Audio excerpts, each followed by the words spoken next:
Regresamos con más. Esto es Despierta con CDN. Gracias a ustedes por continuar con nosotros. Recibimos, como todos los miércoles, en la entrevista especial del periódico El Caribe y CDN Canal 37, a un invitado al que le damos la bienvenida. Es Guido Gómez Mazara, presidente del Consejo Directivo de Indotel. Gracias, Guido, por estar con nosotros. Gracias, un placer estar entre buenos amigos. Muy bien, Guido. ¿Cómo está Indotel? Yo sé dónde está, en la dirección, pero ¿cómo está Indotel? Reiterando las gracias por la invitación, que es lo primero, ¿no? El Indotel, en el último mes que tenemos en función, ha generado una agenda institucional que es el resultado de, primero, el respeto al principio de la continuidad del Estado, y en segundo orden, un cuerpo de propuestas iniciadas por nosotros en el interés de que en este último trimestre diseñemos acciones fundamentales. La primera que orientamos fue en función de un esfuerzo de redireccionar recursos respecto a la solidaridad y apertura del Banco Interamericano de Desarrollo, que nos permitió iniciar un proceso de conectividad en todos los cuarteles del país. Vamos a comenzar en la zona sur, y hago la explicación. Por un tema de pobreza y exclusión social, el sur siempre ha sido golpeado. Y en el marco de una política general del gobierno dominicano, en lo que concierne al combate de la delincuencia, a través de la seguridad, se identificó que en la República Dominicana solo el 25% de los destacamentos están conectados. Léase, si hay un conflicto determinado en Villa Jaragua y hay el mismo conflicto, el mismo actor en Vengan a Ver, no existe un nivel de conectividad en la información. Nosotros hicimos un levantamiento y a partir de la última semana de octubre vamos a comenzar con 42 en el sur, destacamentos, y 25 en los grandes centros urbanos de mayor conflicto. Ahora, hemos tenido reuniones tanto con el jefe de la policía como de la ministra de Interior y Policía, en el sentido de que la fase previa a la conectividad se inicia con una etapa formativa, es decir, orientando en las ciencias de la computación a los oficiales, cabos o alistados responsables de esas áreas para que se familiaricen con la computadora, evidentemente, previo al proceso de conectividad, inclusive incurrir en arreglos fundamentales porque no se puede dar una imagen de modernidad de conectividad con un destacamento deteriorado. Entonces fue el primer esfuerzo que hicimos, ya lo tenemos en curso, repito, la última semana de octubre iniciamos en el sur. Pero también ya en Indotel iniciamos lo que muchos llaman en la primera etapa del apagón analógico. ¿Qué es eso? Bueno, a través de un acuerdo también del BID, se determinó con un levantamiento que 940.000 familias en la República Dominicana no iban a poder dar el salto hacia el siglo XXI en términos de su televisión. Sectores populares, excluidos, que frente a ese desafío del siglo XXI, que es el tema de lo tecnológico, sus estructuras televisivas están obsoletas. Y lo que se hizo fue que se identificó en todo el país, comenzamos en esta etapa en el este, nos falta Pedrobrán y unos cuantos municipios de San Cristóbal para iniciar ese primer ciclo de apagón analógico, en el interés de que alrededor de 940 familias en el país estén en la era de lo digital. Se había hablado, Guido, perdón que te interrumpa, uno que le ha dado seguimiento porque somos parte de este proceso, de que las cajitas solamente se habían distribuido en el este y parte del Gran Santo Domingo. Pero cuando se habla de la fecha de noviembre, ¿va a entrar todo el país o solamente como estaba establecido? No, el 21 de noviembre es la primera fase, son tres fases. Este y Santo Domingo. Este y Santo Domingo. Okay. Entonces, ahí, que es el Día de la Televisión, el Día Internacional de la Televisión. Ahí lo que habrá de pasar es que vamos a la primera etapa de la fase. El segundo orden va a ser el Cibao y el tercero el sur. Y la intención que el año que viene, ya para esta fecha, hayamos completado todo ese ciclo. ¿Cuál es el interés? El interés es que la modernidad no deje sectores excluidos. Y yo quiero aprovechar la oportunidad para decir que el concepto de brecha digital que tanto se ha utilizado no es otra cosa que no sea la distancia entre sectores económicamente excluidos que están imposibilitados de tener acceso a esas herramientas del siglo XXI. Por eso desde el Indotel hacemos el esfuerzo con el tema de la televisión, la gente le llama la cajita, pero son convertidores. Exactamente. Lo hacemos con el tema de los destacamentos, por ejemplo, en todo el territorio nacional. Y tenemos en agenda otros aspectos para que en un mapa de la conectividad que les voy a enseñar a ustedes, nosotros en el Indotel tengamos la satisfacción de que llevemos la conectividad a todos los puntos del país, porque es una manifestación de que verdaderamente el Indotel está en el siglo XXI. Y a propósito de conectividad, generó muchas expectativas en el momento de la creación del Indotel por el desfase que teníamos tecnológico con el resto del mundo, pero 2 décadas y media después, ¿qué tanto lastre hay, qué tantos pendientes institucionales en materia de maximizar la conectividad y de hacer algo tan simple como universalizar el Internet está pendiente? Ok, con gusto. Mira, lo primero que es una ley del 98. Y evidentemente el que lee la ley hoy, hay referencia hasta al fax, que es una herramienta que en esta época es obsoleta, lo que implica que ese marco jurídico del Indotel tiene que ser remozado, renovado, actualizado. Sin embargo, yo creo que uno de los elementos característicos en ese esfuerzo del mapa de la conectividad revela el rezago que hay entre una sociedad que está en el siglo XXI en el discurso, pero en la práctica no. Y tú ves en ese mapa que el factor exclusión social y pobreza es el común denominador de la falta de acceso a la conectividad. Por ejemplo, yo les voy a dejar el mapa a ustedes. ¿Dónde hay mayor nivel de conectividad? Los grandes centros urbanos. La capital es el punto, la capital del Gran Santo Domingo, donde hay un mayor nivel de conectividad, 29.7. Pero cuando tú haces la comparación y te vas a Elías Piña o a la frontera, 7.7. Esas distancias lo que revelan son dos cosas. En primer lugar, que muchos sectores que han debido invertir en el sector no lo han hecho con la dinámica que uno esperaba. Y tú tienes una situación de carácter económica que casi la mayoría de las personas que abordan el tema no se van más allá de la lógica del Indotel. Yo creo que cuando tú evalúas cifras estadísticas, por ejemplo, te darás cuenta que en materia del sector de las telecomunicaciones ha existido un descenso respecto al impacto del PIB. Te darás cuenta que hay dos elementos distintivos. El primero, este año, en la análisis que se hace del Banco Central respecto al tema de telecomunicaciones, bajamos 1.8 del PIB. Y en la generación de empleo hemos descendido significativamente. Hay solo 38.000 personas que viven directamente del empleo del sector de las telecomunicaciones. Eso obedece a un factor. En el sector ha existido un proceso de tercerización de muchos servicios. Por eso tú te darás cuenta que hay mucha gente que está vinculada al sector de las telecomunicaciones, pero está en el sector informal de la economía. Y me decía un economista amigo que no puede ser posible que en la economía dominicana el 59% de las actividades estén en el sector informal y eso no impacte en el sector de las telecomunicaciones. Eso es una realidad. Sin embargo, el desafío de nosotros como institución es cubrir los espacios donde por una razón u otra muchos sectores entiendan que no hay un nivel de rentabilidad en la inversión. Las características fundamentales de una empresa, en este caso prestadora de servicios, es invertir, tener un compromiso social, pero invertir donde hay rentabilidad. Exacto. Eso está fuera de discusión.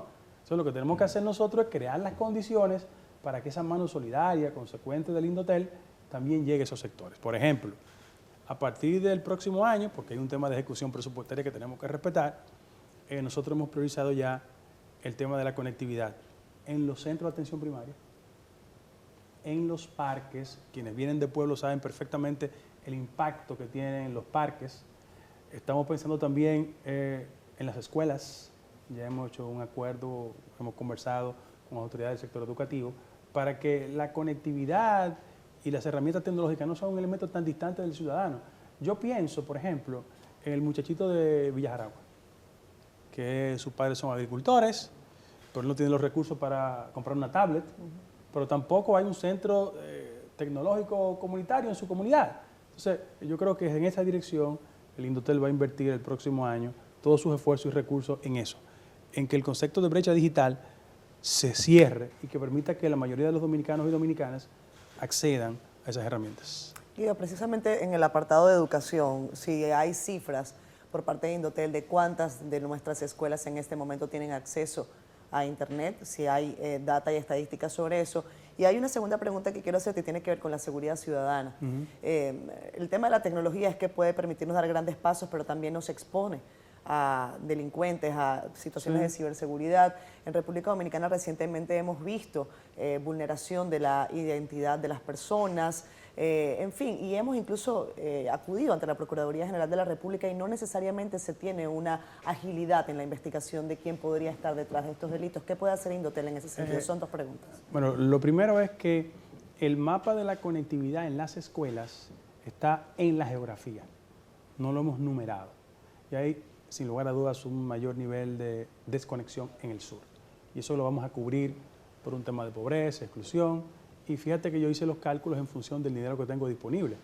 A partir del año que viene, otra será la historia. Pero se va a priorizar el tema de la conectividad en las escuelas. El tema de los delitos de alta tecnología, creo que es un tema interesante. Y aunque muchas personas lo asumen hasta con risa, yo quiero llegar aquí a la triste conclusión que a veces la creatividad delictiva de los ciudadanos nuestros y de otra parte del mundo superan la capacidad de prevenir ese tipo de delitos. Yo debo anunciar, por ejemplo, que nosotros vamos a inaugurar en los próximos días un programa que se llama No me llames, no molestes. ¿Por qué? Porque hemos recibido de parte del sector bancario los niveles de preocupación del número de víctimas de llamadas y de timadores profesionales. Yo quiero dar dos ejemplos aquí que la gente se puede reír, pero revela la capacidad creativa de ese mundo delictivo. Bueno, un alto oficial de jerarquía superior me explicó que fue víctima de una llamada y que el delincuente no se percató de su nombre y fue hasta su despacho. Hablo de un militar de alto nivel, para que tú veas que no tiene límite. Y lo segundo es que esto le va a generar risa a ustedes, pero hay un periodista que se llama Georgie Rodríguez, un reconocido, que lo llamó un timador, de esos muy diestros, y le dijo, mira, Juan TH acaba de tener un accidente, por favor, mándame tanto dinero. Y él le iba a girar el dinero. Y el tipo cometió un solo error. Le dijo, dice Juan que gracias a Dios lo ayudaste. Dice él, ah, no, ese no es Juan porque Juan no cree en Dios. Ay. Te doy esos dos ejemplos para que tú veas que no hay límites en la actividad delictiva. Entonces, ¿qué estamos haciendo nosotros en el Indotel? Primero, diseñando acciones educativas. Al ciudadano hay que educarlo respecto al tema porque cualquier persona puede ser embobado en algún momento. Pero en ese mismo orden, a mí también me preocupa cómo esas estructuras delictivas, en el caso específico de las cárceles, quiero decir y subrayar en el país, el 90% de las llamadas fraudulentas que terminan en un delito vienen de las cárceles. Entonces, por eso, cuando hemos hecho un esfuerzo, que mucha gente legítimamente pone sus dudas, respetamos eso, de que hay que perfeccionar esos mecanismos, es porque hay segmentos de la sociedad dominicana que han sido penetrados por la habilidad tecnológica de muchos que al no encontrar límites le dan un juicio distorsionado y una razón equivocada al uso de la tecnología. La legislación no solo basta. Yo pienso que la legislación tiene una especie de rezago por las habilidades de nuestros delincuentes, sí. Pero hay que hacer un esfuerzo en esa dirección y Indotel va a hacer una contribución con el tema de la educación. Guido, pero disculpa, hay algo que me gustaría saber. ¿Tiene Indotel la posibilidad técnica de identificar, evidentemente con las prestadoras de servicio, quién es la persona detrás de alguna acción específica? Sí, claro. Claro que sí. Existe la posibilidad. Sí, existen los mecanismos para eso. Inclusive, no sé si haciéndolo de público conocimiento le genera una información a esos niveles de creatividad delictiva, pero sí.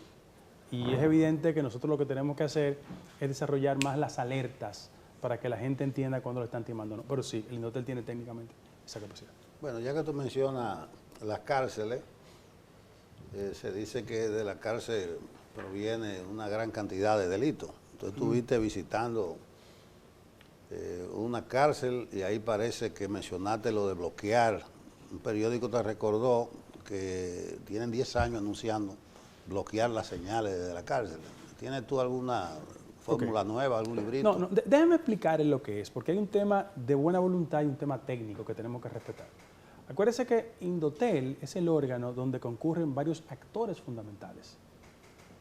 Las cableras, la radio, las prestadoras de servicios. Y yo debo decir lo siguiente, yo aprovecho la oportunidad para decir que las prestadoras de servicios siempre han tenido una voluntad de contribuir con el proceso.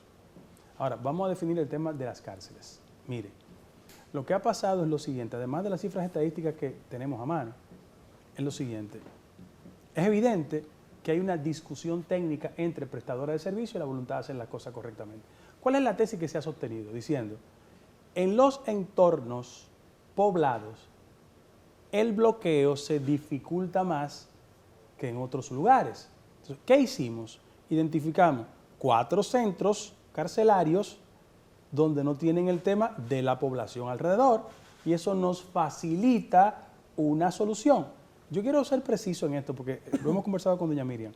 El establecimiento de bloqueos no significa impedir que las personas accedan a mecanismos de comunicación.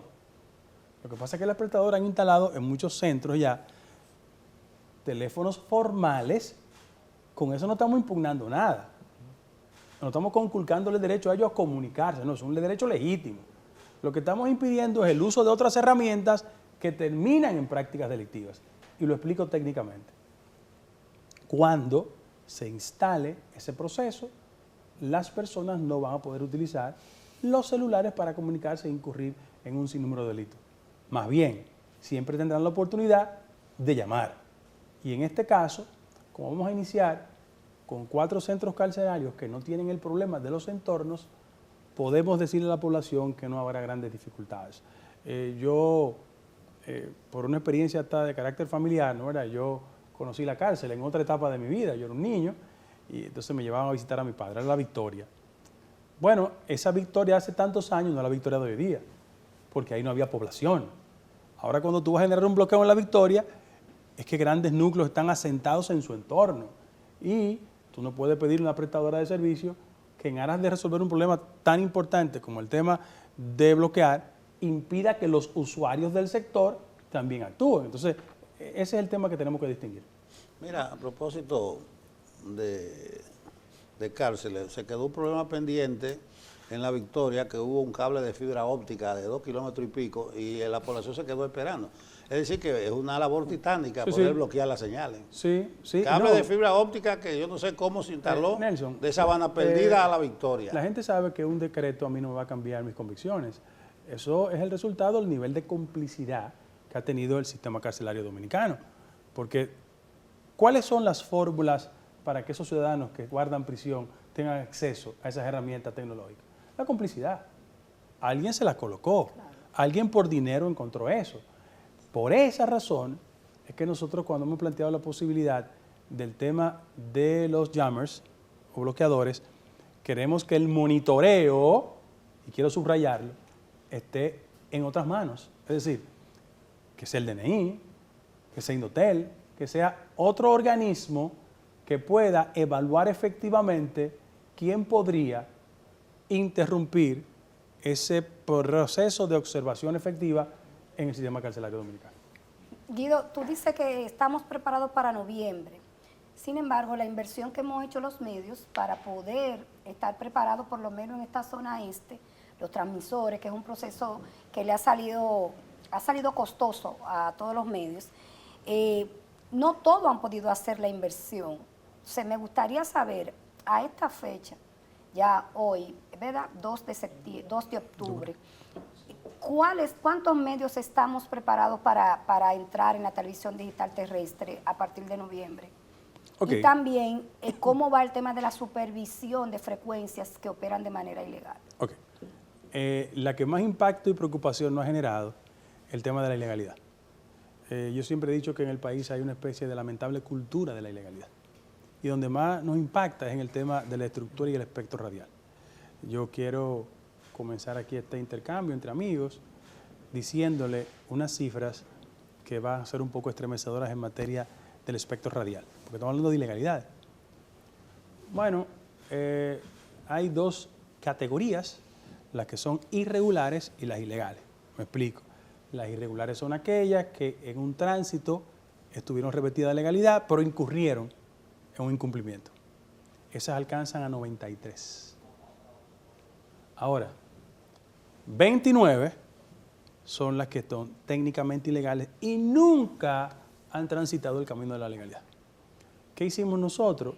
Recibimos a los actores institucionales, hicimos un levantamiento, cotejamos la información y ya ustedes han visto cómo hemos comenzado a proceder respecto al tema de las ilegales. No, es una pausa comercial. Sí. Cuando regresemos tenemos más de esta entrevista especial con Guido Gómez Mazara, director de Indotel. Ya regresamos. Regresamos con más. Esto es Despierta con CDN. Tenemos entrevista especial hoy con Guido Gómez Mazara, quien nos acompaña en este desayuno que se convierte después en almuerzo y que ustedes pueden ver además extendido en el periódico El Caribe en su versión impresa y también digital y en nuestra página cdn.com.de. Federico. Gracias. Guido, yo soy usuario de servicios de telefonía, como todos, y tengo un contrato con una compañía telefónica que tiene un combo, un paquete multiplan, y necesariamente yo tengo que ver cómo todos los meses 400 minutos de una línea fija que no utilizo se pierden, no se acumulan, no se monetizan, pero tampoco puedo prescindir de ello porque la arquitectura del paquete mercadológico me obliga a mí al todo incluido. Y así como la ley del 97 y habla de figuras desfasadas y superadas, así mismo me pregunto, los contratos que están sobre la mesa, los contratos de adhesión de las compañías prestadoras de servicios, ¿no merecerían una revisión a la luz de las nuevas realidades de telecomunicaciones? Totalmente. Inclusive, tú sabes que por la misma estructura del Consejo Directivo de Indotel, hay quien representa a los usuarios. Y evidentemente tiene que hacer un esfuerzo en esa dirección. Es una persona que viene de los medios de comunicación, muy amigo de todos ustedes. Pero yo lo que creo es que en la etapa de nosotros al frente de Indotel, sin ánimo de generar intranquilidades, yo pienso que hay que priorizar la defensa de los usuarios, que constantemente se quejan por la calidad de los servicios y porque sienten que algunas empresas prestadoras no están a la altura de las circunstancias. Es evidente que nosotros tenemos que levantar como institución la mayor capacidad de recibir quejas de usuarios y tramitarla correctamente para traducir en una mejoría sustancial del servicio. Yo antes de ser presidente de Indotel también soy usuario y al igual que tú he padecido los efectos de un servicio no del todo con calidad. Yo lo que sí creo es que a la luz de la actual coyuntura nosotros no solo tenemos que revisar la ley, sino la relación del usuario con muchas prestadoras de servicios. Quiero preguntarle también sobre la solicitud que ha hecho ADOCO de revocación de concesión a dos canales específicos, 7 y 21, si no me equivoco, Sí. y cómo va ese proceso. Nosotros recibimos formalmente esa iniciativa, es tendente a un conflicto que existe en la República Dominicana, nosotros vamos a conocerlo como consejo y vamos a tomar una determinación al respecto. Todo el mundo sabe que nosotros tomamos como cuerpo colegiado en esa dirección, pero a mí no me va a temblar el pulso de tomar una decisión respecto a lo que debe ser legal y justo, que la población tenga la tranquilidad suficiente de que nosotros somos los garantes de la legalidad en el país y que vamos a conocer del proceso y vamos a tomar una decisión en el marco de los plazos establecidos por la ley. Guido, las interferencias, las ondas hercianas, que es lo que le llaman. A veces en la 27 de febrero hay unos tramos, pero en la frontera. Ahí terrible. No sé si tú te encontraste con algún problema, si ya eso se resolvió, las emisoras haitianas que intervienen aquí. ¿Qué tienen ustedes? Vamos a hacer la explicación. Yo el día 11 voy a Dajabón, invitado por toda la estructura de dirección fronteriza. Y el tema principal que me trataron fue eso, interferencias. Me trataron otro tema, y yo quiero que no se me cite incorrectamente. El carácter de ilegalidad tendrá una respuesta de Indotel, no porque el habla o la lengua no sea la del español, sino porque no llena las expectativas de legalidad. Y yo debo reconocer que ese es nuestro principal desafío. Sin lugar a dudas, las interferencias son un dolor de cabeza. Y digo yo, y lo puedo anunciar aquí, tenemos el personal contratado ya, también vamos a utilizar el esfuerzo institucional de Indotel para contribuir a una profundización de la conciencia dominicana en esa parte del país, porque es evidente que el que se desplaza a esa parte de la frontera, sobre todo más el punto al sur, se dará cuenta cómo el tema de las interferencias perturba y en ese mismo orden cómo hay una penetración significativa de emisoras del hermano país que es Haití. Guido, en un proceso, en un momento se dijo que se iba a invertir o se iba a convencer a las empresas de telecomunicaciones de que invirtieran en toda la franja fronteriza, porque eso iba a ayudar con la seguridad ciudadana, todos los planes que tenía el gobierno al llegar, y iba a mejorar, por supuesto, la conectividad en todo el litoral fronterizo. Eso ocurrió porque también había una relación respecto a la liberación de frecuencias para que ellos pudieran hacer esos trabajos. ¿Eso ocurrió? ¿Hay conectividad? ¿Sabe el gobierno lo que pasa en la frontera? Sí, nosotros hicimos ya el mapa de la conectividad y tengo que admitir aquí que el punto más frágil de conectividad es la frontera. coinciden múltiples factores, pero es la frontera. Ahora, yo debo sostener lo siguiente. En ánimo de defender las políticas de inversión del sector, hablo de la prestadora de servicios. Los últimos 10 años, las prestadoras han experimentado un proceso significativo de inversión. Los últimos 10 años han ido desde 500 millones de dólares a 1.500 millones de dólares. En el marco de una situación económica difícil, porque hay que decirlo. Ahora, lo importante del tema de la frontera, nosotros tenemos un departamento, una área, una dirección que se llama el Fondo de Desarrollo de Telecomunicaciones. Y nosotros este año vamos a hacer un mayor esfuerzo de recursos para compensar ese tipo de dificultad que hemos tenido en la frontera, porque todos queremos un fundamento del espíritu nacional en la frontera. Todos queremos que las cosas marchen bien, pero hay que hacer las inversiones del lugar para preservar no solo el espíritu de los dominicanos, sino para garantizar que los servicios, en este caso como los servicios telefónicos, lleguen con un nivel de calidad. Eso es importante. Nosotros vamos a invertir muchos recursos en el tema de la frontera. Pero el gobierno, no Sí. el sector privado. No, lo que hace el sector privado es, nosotros tenemos que convencerlo. Pero ojo, tenemos que ser tan respetuosos haciendo conciencia de que la inversión privada va donde hay un nivel de rentabilidad. Claro. Lo que tiene que hacer el gobierno es ir al auxilio de esos ámbitos donde la mano de la inversión privada, por un tema de estrategia de inversión, no llega. Yo no le puedo pedir ni obligar a algún actor del sector, invierta en Pedernales. Claro, lo que tenemos que garantizar es que si la inversión no impacta en Pedernales, la mano del criterio solidario del Estado, vía Indotel, llega allá. Por ejemplo, tú puedes estar seguro que nosotros no nos detuvimos pensando si las prestadoras invirtieron en el sur con el tema de los destacamentos. Ahora, nosotros fuimos porque el tema de la seguridad es un tema fundamental. Lo vamos a hacer también en los centros de atención primaria, lo vamos a hacer en la escuela. Y reconozco que hay plena conciencia en el sector de la telefonía de ayudarnos. Yo quiero aprovechar la oportunidad, por ejemplo, para decir que los amigos del sector tienen un poco de preocupación por el tema de la permisología, porque quieren invertir en muchas demarcaciones y hay algunos problemas y dificultades con las salas capitulares que, muy a pesar de que nosotros enviamos la estandarización de los precios, actúan al margen de la racionalidad y la legalidad. Aquí hay una sentencia de la Suprema Corte de Justicia que impide esos cobros. Sin embargo, existen salas capitulares que actúan al margen de la legalidad y obstruyen la posibilidad de que la inversión llegue allá. Es decir, queremos que se invierta en el sur o en todo el país, pero cuando van a invertir tienen el conflicto de la incomprensión de muchas salas capitulares que no actúan de la mejor manera posible. Hemos hecho el esfuerzo de conversar con ellos, repito, mandamos el estándar de precios a cobrar y hemos hecho todos los contactos con la Liga Municipal Dominicana al respecto. Yo aspiro y espero que si queremos inversión que llegue, tenemos que garantizar que esa inversión fluya, no obstruyendo con tácticas dilatorias ese tipo de inversión en toda la parte del país. Guido, me parece que, bueno, en su origen el Indotel estaba en una sede alquilada prácticamente. Sí. Y me parece que tiene, si sigue así el estatus jurídico, puede que tenga más de 25 años el contrato de alquiler. Tiene 25 años. A la par de que la sede principal de una institución que por su dimensión, que se acrecienta con el desarrollo tecnológico, tiene casi un peso ministerial, también que no tiene un inmueble donde está su sede física, sí tiene uno en la zona colonial que tiene otra funcionalidad, que es el Palacio de las Telecomunicaciones, el Museo de las Telecomunicaciones, que está un poco abandonado, que quizá habría que ver cómo se relanza. ¿Cuál es el estatus de ambas situaciones? Déjame decirte que a modo de chanza los muchachos del Indotel me dicen que el dueño del edificio tiene un pacto con el diablo.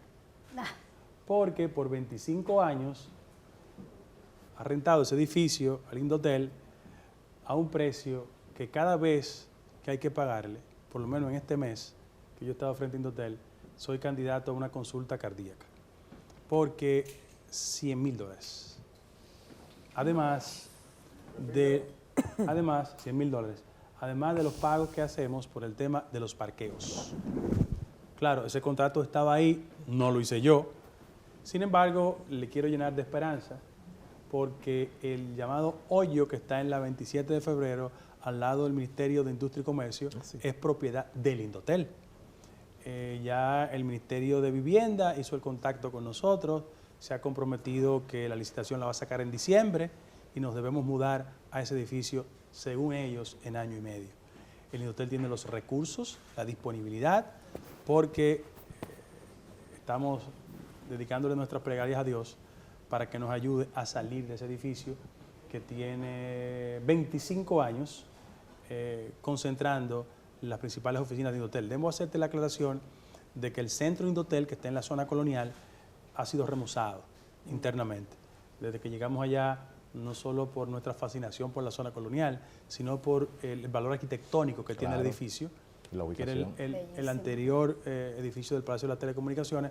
Ahí hay un museo interesantísimo y yo adelanto que vamos a relanzar el departamento cultural con personas muy amigas de ustedes, no queremos hacerlo de público conocimiento. Yo la conozco. Exacto, gente que viene del mundo cultural, que ya va a trabajar en ese tipo de situaciones. Debo decir que vamos a inaugurar esa actividad con una joven, conocida por ustedes también, en una etapa y un proceso de educación a nuestros niños y niñas sobre el tema del acceso vía internet a la pornografía, que es un tema de un bastante dolor de cabeza que tenemos los padres con niños, porque salimos a actividades productivas, no tenemos ningún tipo de control, y ella va a iniciar toda una etapa educativa a través del Centro Cultural Indotel en el interés de preparar a los padres en un tema tan perturbador como es el tema del acceso que tienen nuestros niños y niñas a la pornografía infantil. Estamos a puertas de una reforma fiscal y República Dominicana tiene una alta carga impositiva en materia de telecomunicaciones. Nada más hay que ver la factura que le llega a uno mes a mes. Si no me equivoco, es el segundo país de América Latina con la tasa impositiva o la carga impositiva más alta después de Brasil. Quiero preguntarle sobre ese particular y si usted cree que eso va a variar de alguna manera. El gobierno dice que no nada más es cargarnos de impuestos, sino también racionalizar otros que tal vez ya no están cumpliendo su cometido. Okay. ¿Sería demasiado optimista pensar que va a variar? Ok, vamos a ir de lo general a lo particular. Sí. Yo creo que cuando el presidente de la República introduce el tema de las reformas, hablo en plural, el que mayor perturbación va a generar en los bolsillos y en el estómago de la gente es la fiscal. ¿Cuál es el desafío esencial de esa reforma? ¿Cómo los dominicanos y dominicanas somos capaces de compensar un déficit del 4% del PIB, que cuando yo calculo aritméticamente en materia de finanzas públicas son 255.000 millones de pesos? La pregunta que se hace todo el ciudadano es, ¿hasta qué punto incremento del recaudo significa disparar las tasas? Y eso tiene efectos inflacionarios. En el país, las últimas 7 reformas fiscales que se han hecho, ninguna ha pasado del 2% del PIB. Ninguna. Y el gobierno anda recaudando esos recursos. El desafío de nosotros es que el ciudadano sepa que esta procura de 255.000 millones de pesos no le va a afectar su día a día, su vida. Ahora, en el sector de las telecomunicaciones es evidente que hay que hacer un esfuerzo significativo para que una herramienta del desarrollo, como es el acceso a la modernidad, digo yo, ¿no verdad?, no implique que los impuestos dificulten el carácter global del acceso del ciudadano. Tú no puedes decir, bueno, hay mucha gente que habla de que es un derecho de cuarta generación, por ejemplo. Entonces tú no puedes garantizar el nivel de acceso a la mayoría cuando tú tienes cargas impositivas en el sector. Una de las múltiples maneras de incentivar ese acceso es reduciendo los niveles impositivos. Y en el caso específico mío, yo quiero decir que en el gobierno hay muchos escenarios racionales, inteligentes para procurar esos recursos. Yo digo que cada vez que me plantean el monto de los 255.000 millones de pesos, yo pienso en las exenciones fiscales, que representan 355.000 millones de pesos. Y si nos sentamos a discutir con racionalidad algunos ámbitos de las exenciones fiscales que ya cumplieron su ciclo, lo importante es que pensemos más en eso y no seguir cargando el mundo de la tecnología. ¿Pero no consideran, por ejemplo, eliminar el selectivo? Eso es uno de los temas que está ahí, pero yo lo que sí creo es lo siguiente, que en un país como el nuestro, donde las exenciones fiscales alcanzan el 5% del PIB, cualquier tipo de actividad que procure el Estado de generarse sus recursos que necesita, tiene un escenario ideal como ese. No estoy diciendo que ninguna sociedad avance sin exenciones. Tú no puedes explicar el crecimiento de Balaguer, por ejemplo, yo no soy balaguerista, entre el año 66 y 78 sin la política de exenciones. Pero eso era la época, eso era la coyuntura. Lo que pasa es que hay sectores de la economía dominicana que tienen exenciones hace 50 o 60 años. Eso hay que revisarlo. Y frente a eso yo pienso que en el gobierno hay la inteligencia suficiente para procurar esos recursos sin impactar terriblemente los bolsillos de la gente. Tú mencionas la política de exenciones. Me acordé que tú eres político. Se nos va a acabar el tiempo que hacerte una pregunta política. Tengo una pregunta y como una inquietud. La pregunta es que están surgiendo algunas encuestas de los llamados presidenciables, por lo menos 2 públicamente, pero por debajo está quemando. Todo el mundo está haciendo su encuesta, no sé. ¿Qué tú opinas de eso? Si tú te estás midiendo, bueno, la gente dice, ya se destapó la caja de Pandora, la olla de grillo. Esa es la pregunta. Okay. Y la inquietud es, si tú llegaste ahí por una cuota, y te digo lo siguiente, por ejemplo, tú sacaste 59,000 votos, ¿verdad? Tú tienes 59,000 y parece que te correspondió un cargo. Y lo digo así porque Ramón Alburquerque, que también participó en la primaria, te felicitó antes de nombrarte. Dice, la gente dice, está borregiado con el decreto, que Guido va para Indotel. Y la gente dijo, ¿y para dónde va Ramón? Pues Ramón se ha quedado fuera. Ok, vamos por parte. Miren, en época de mucha turbulencia, en mi casa, mi mamá, como no me podía dejar salir, me regalaba libros. Y uno de los que siempre me marcó fue el de Baltasar Gracián, que se llama El arte de la prudencia. Quizás es el libro que yo tengo como referencia inmediata frente a la actual coyuntura.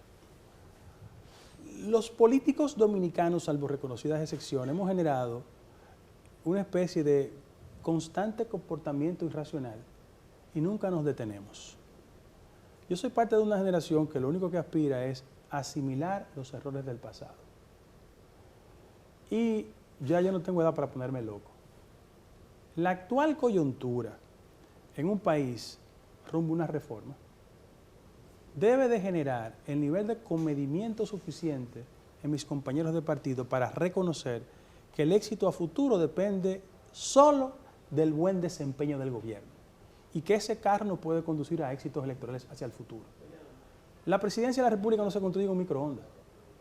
Es el resultado de fuerzas sociales, coyuntura, talentos y capacidades. Y aunque yo admito la principal culpa en la clase política, permítanme frente a ustedes también distribuirla. Yo creo que los medios de comunicación han contaminado la idea aspiracional de los políticos. Porque hay mucha gente que cree que solo la fuerza del bolsillo de los presupuestos publicitarios le dan la categoría de presidenciable.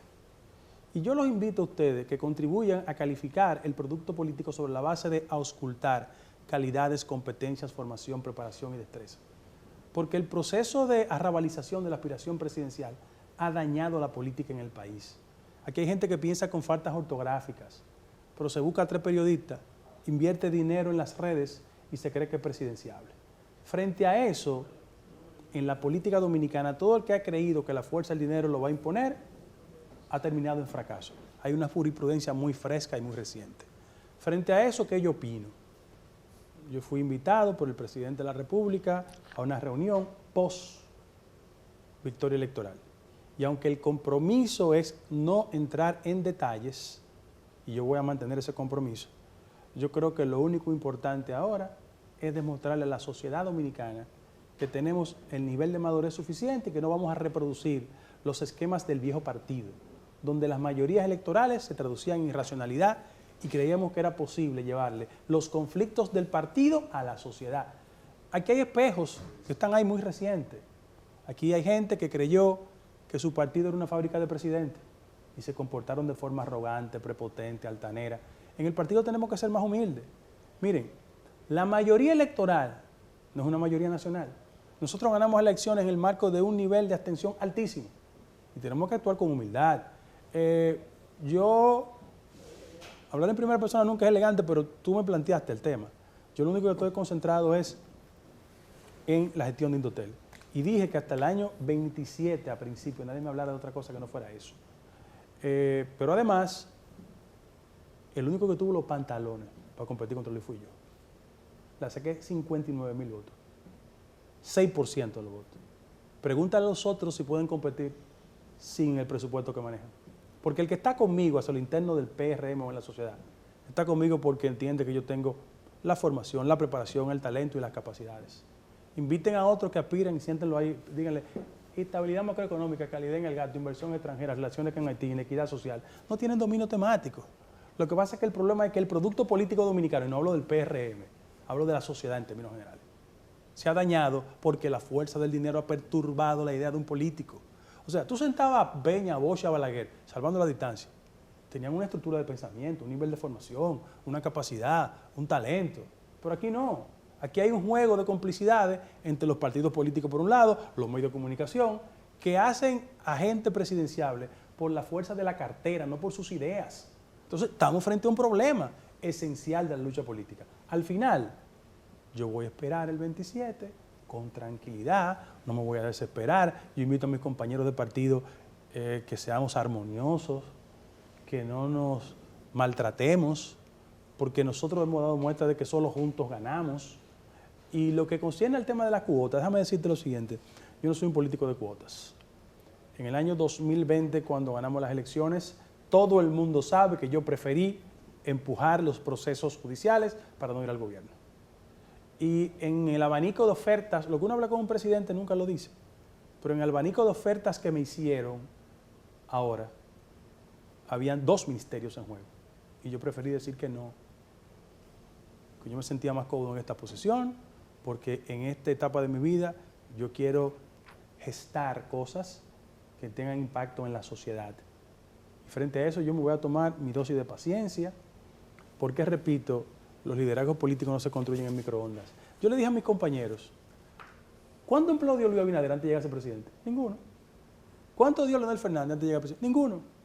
Hipólito duró 20 años entre ser ministro de Agricultura y candidato presidencial y no dio empleo. Y Danilo Medina se fue 7 años de Palacio y no dio empleo. Esa lógica de que el que da empleo es candidato, o el que tiene 4 periodistas que lo chulean periodísticamente es candidato, eso no es verdad. Eso no es verdad. Pero los votos de Albuquerque no alcanzaban ni para un carguito ahí. No, pero Ramón es una persona... Primero, Ramón, ¿Y por qué se quedó fuera? Ramón es una figura emblemática del partido y yo siempre lo trato con respeto, por su formación intelectual, por su hoja de vida. Yo no participo en las conversaciones privadas entre el presidente de la República y Ramón, pero Ramón, libra por libra, es un político que tiene condiciones excepcionales para ocupar cualquier posición. Habrá que preguntarle al presidente de la República o al mismo Ramón si está en condiciones de participar en el tren gubernamental. Gracias, Guido. Guido Gómez Mazara, presidente del Consejo Directivo de Indotel, que nos ha acompañado durante esta mañana. La entrevista completa, porque seguiremos hablando, la verá en el periódico El Caribe en su versión impresa y también digital y en nuestra página web. Gracias, Guido. Feliz día. Vamos a pausa.